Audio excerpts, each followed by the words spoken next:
Bonjour à tous et bienvenue sur ma chaîne YouTube. Aujourd'hui, une nouvelle vidéo en partage avec vous.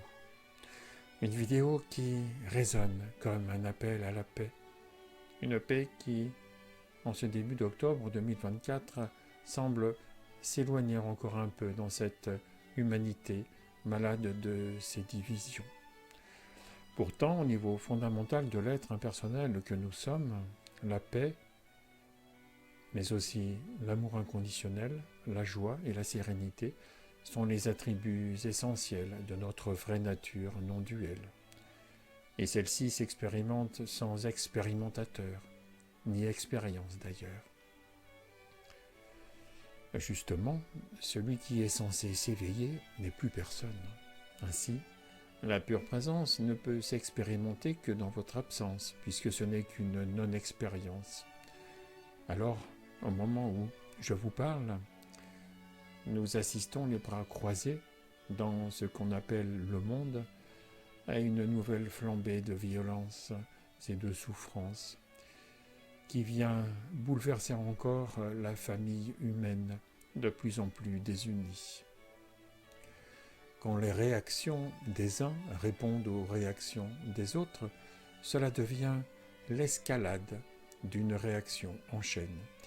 Il suffit pourtant de s'intéresser un peu à la physique quantique pour admettre que l'origine de ces atrocités prend forme dans les conflits intérieurs que chacun porte plus ou moins en lui et qui sont projetés comme des égrégores dans la matrice émotionnelle collective. De fait, quand il y a trop de pression dans les conflits du monde, de la même façon qu'un furoncle en tension, il y a risque d'inflammation, voire d'explosion pour libérer le trop-plein. Dans le monde conventionnel de la dualité, ce sont des concepts qui s'affrontent. Mais malheureusement, ce sont des vies humaines qui en payent le prix. Ne serait-il pas temps de lâcher prise avec toutes ces croyances absurdes et périmées? Or, bien peu de nos concitoyens se consacrent à l'investigation de leur vraie nature par la connaissance de soi. Pourtant, notre manière de voir est engendrée par notre façon de croire. On expérimente alors ce que l'on croit puisque l'observateur crée sa réalité. C'est pourquoi il importe d'apprendre à connaître le connaisseur, puisque celui-ci colore sa réalité. Connaître le connaisseur, c'est se fondre dans la perception de celui qui perçoit, c'est être conscient d'être l'écran.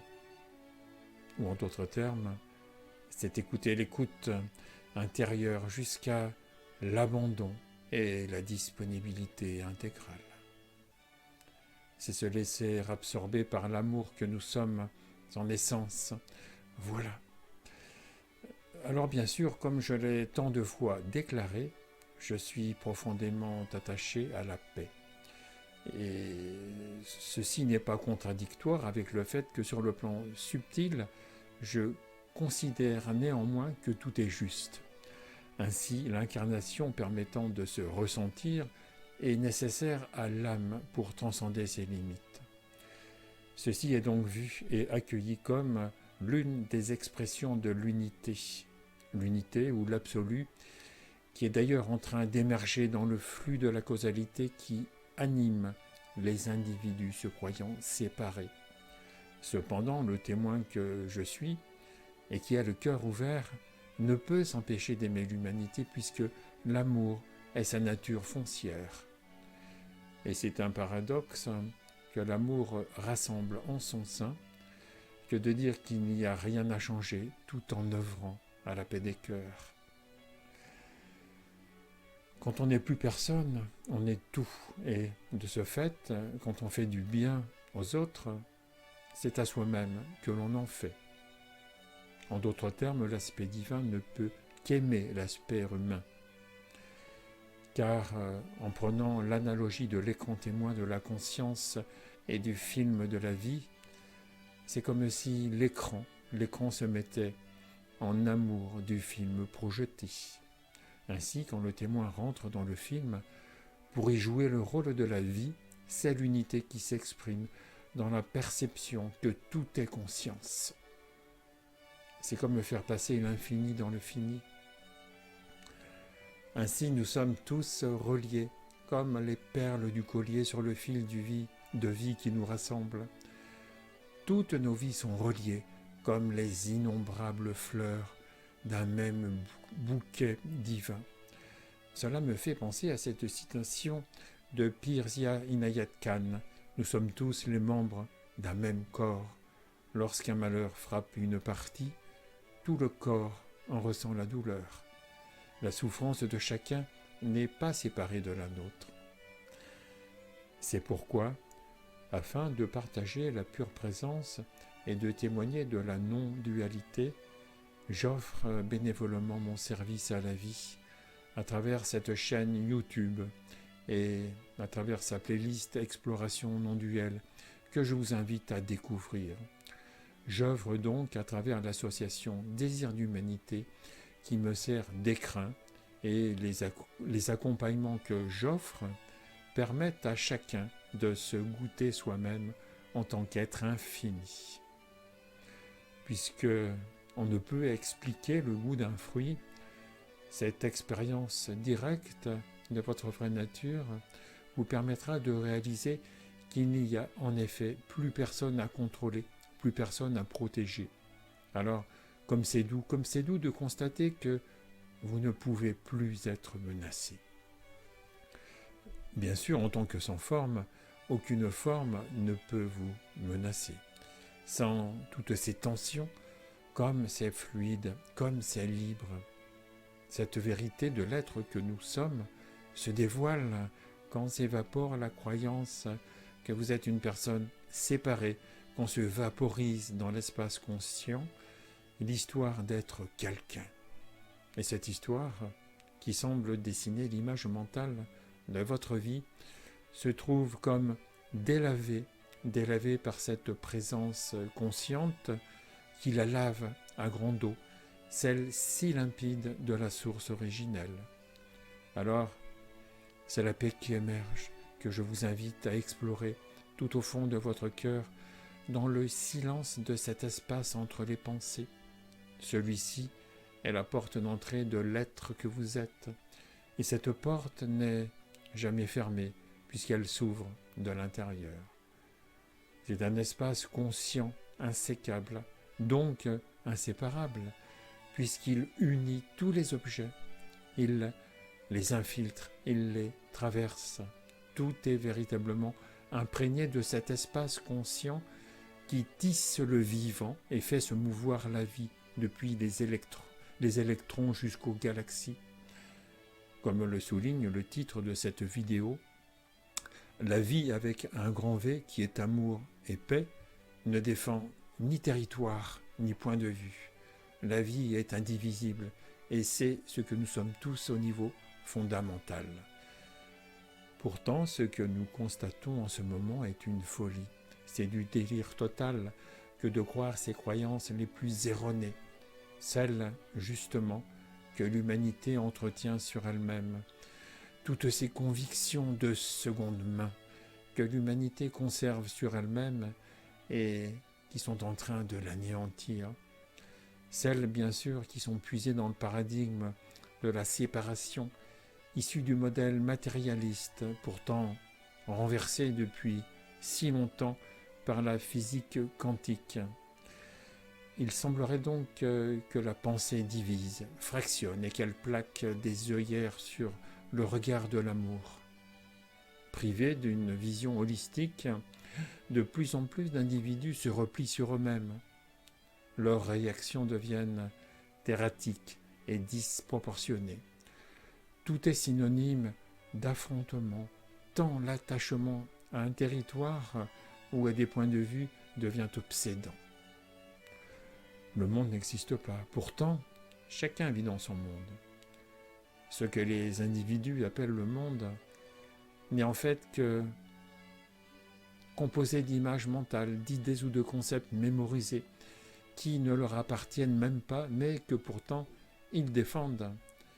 Ils s'attachent donc à cet amalgame que sont l'ensemble des pensées, des émotions, des sensations et des expériences pour se créer un monde illusoire qui prend racine sur la croyance de la séparation, un monde dans lequel ils se travestissent en tant que personnes séparées,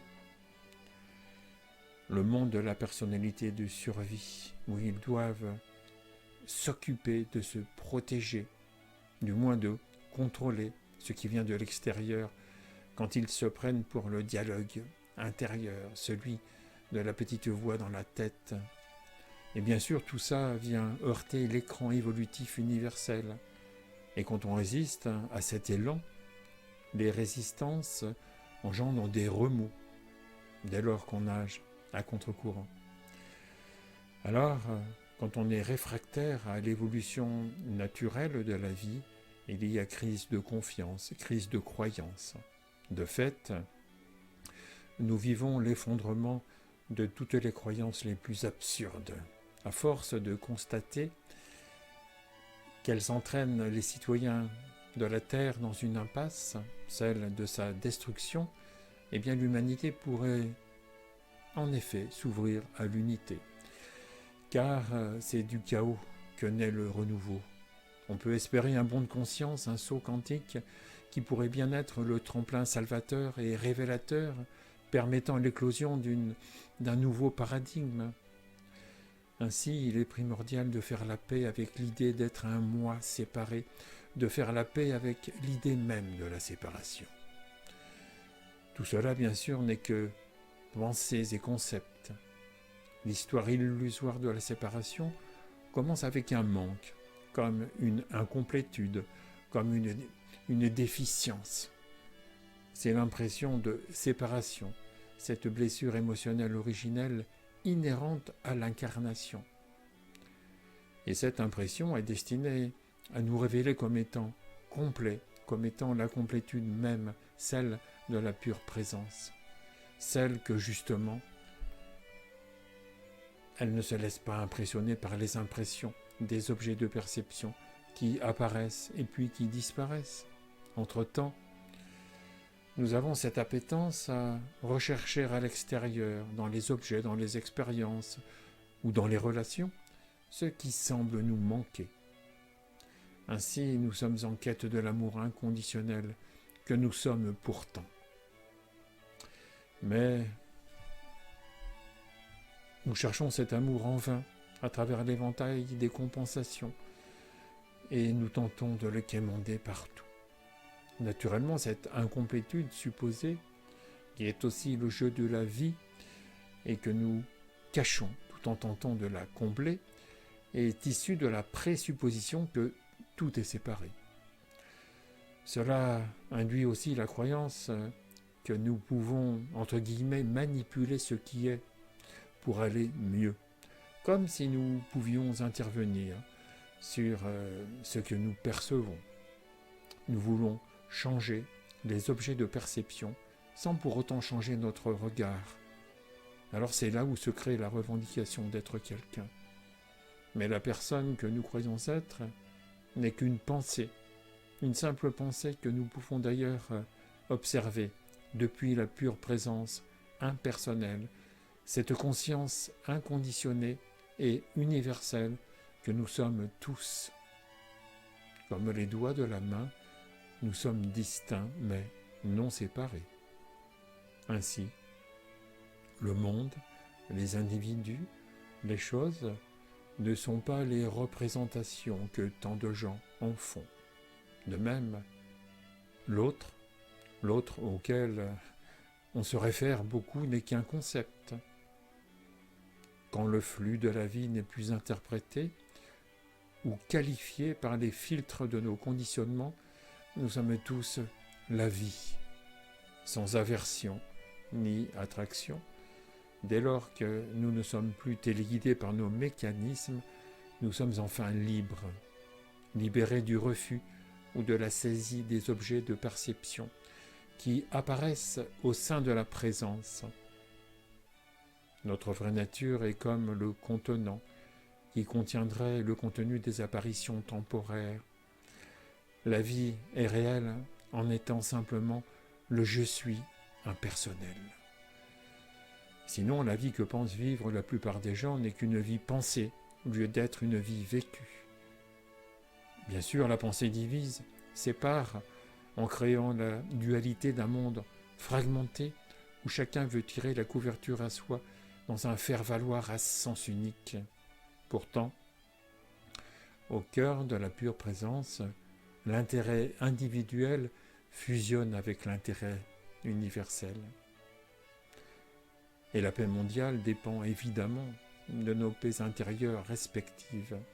C'est pourquoi, avec mon appel à la paix, je ne peux qu'inciter chacun d'entre vous à prendre la responsabilité de son bonheur en activant la paix du cœur. Ouvrir son cœur, c'est mettre l'amour en action. C'est être conscient d'être conscient. C'est accueillir en conscience, dans la lumière de son cœur, la densité des énergies que sont les objets de perception.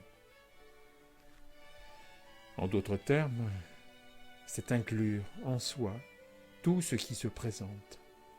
C'est absorber toutes les apparitions éphémères que sont les pensées, les émotions, les sensations, les expériences diverses, de la même façon que la tasse de thé absorbe le sucre que l'on verse dedans, de la même façon qu'un verre d'eau absorbe aussi le comprimé effervescent que l'on lâche à l'intérieur.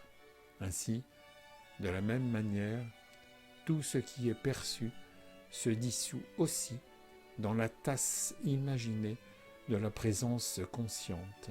Dans la pure présence, c'est l'émerveillement de la conscience universelle qui se reconnaît parce qu'elle est au pays des merveilles, son royaume intérieur, l'amour qui est tout ce qui est. Puisque nous sommes déjà la paix, même si nous l'avons recouvert par le masque de la personnalité du survie, il nous faut oublier le mythe de l'éveil. Aussi, ne cherchez plus l'unité, parce que c'est la meilleure façon de créer votre propre exil. L'ego croit que l'illumination est une expérience, mais toute expérience est une apparition temporaire, c'est-à-dire un objet, tout comme les autres objets de perception. L'unité ne peut pas être un objet. S'il y a objet, il y a un sujet. Et la non-dualité, c'est bien évidemment l'absence d'un sujet. Il ne reste que le regard sans personne pour regarder. Ainsi, plus nous sommes en quête d'un objet extérieur, plus nous expérimentons le manque dans le présent. En projetant dans l'avenir notre recherche, celle-ci s'entretient elle-même avec le mirage parfait de l'idéal, un idéal fantasmé dont nous couronnons l'éveil et l'unité. Alors laissons tomber les étiquettes, celles de l'intérieur et de l'extérieur, celles du sujet et de l'objet, etc. Toutefois, la non-dualité ne doit pas être une nouvelle croyance et devenir une doctrine ne reflétant qu'une seule facette du diamant brut de notre vraie nature. Bien sûr, le monde illusoire, pourtant conventionnel, celui de la dualité, est superposé à la non-dualité, comme le film se superpose sur l'écran lorsque le témoin tombe en amour du film de la vie. Cela se fait dans une puissante intégration qui se réalise avec toute la force inclusive de l'amour sans condition. C'est aussi dans la pure présence que s'épousent les opposés, dans les noces intérieures de notre paix retrouvée, avec l'amour inconditionnel qui incarne l'autre versant de l'être que nous sommes. C'est l'amour pur et sans aucune cause, quand, dans le laisser-être, nous ne pouvons qu'adhérer à ce qui est tel que c'est. Disparaître dans l'amour, c'est la grâce et l'ultime humilité, car derrière chaque désir en filigrane, se déploie le désir de l'absolu. In fine, et paradoxalement, cela signifie désirer ce dont on a le plus peur. Et du point de vue de l'ego, c'est disparaître, c'est-à-dire ne plus exister, ou même vivre dans l'impersonnel. En fait, le désir est comme une antenne d'énergie, qui rayonne vers sa source, vers la grâce. Alors, quand la grâce délicieuse aspire le désir, celui-ci est comme un paratonnerre qui serait saupoudré par les étincelles de la foudre céleste, une foudre si gracieuse que dans cette aspiration divine, c'est bien deux ouvertures qui se rencontrent, c'est bien l'amour qui rencontre l'amour dans un scintillement d'infini, quand le murmure du silence chuchote un bruissement d'effervescence dans le cœur de l'élu de son cœur. Dans le jeu de la vie, c'est l'aimer qui aimante l'âme. L'amour sans condition, c'est bien sûr notre liberté suprême et notre ultime guérison, celle d'inclure tout ce qui est perçu en soi lorsque nous sommes simplement attentifs sans la moindre intention ni motivation personnelle. Ainsi se dissout la notion d'un moi individuel qui voudrait posséder le flot des objets de perception qui apparaissent et puis qui disparaissent dans la permanence. Quand nous ne cherchons plus à ce que le flux de la vie se présente de la manière qui nous serait favorable, alors nous vivons dans l'écoute de l'instant présent tel qu'il se présente. Et cela n'engendre plus la moindre préhension, ni la moindre identité que l'on doit défendre ou contrôler. Alors sans prédateur du perçu, plus de possession. Alors on pourrait dire heureux les pauvres en esprit, le royaume des cieux est à eux. C'est ce que je vous souhaite de tout mon cœur. Avant de clôturer cette vidéo, et pour terminer mon appel à la paix, après ce volet individuel, où chacun est comme le colibri, qui fait donc sa part, je voudrais souligner maintenant le volet collectif, car ensemble, nous pouvons générer l'effet de super-radiance.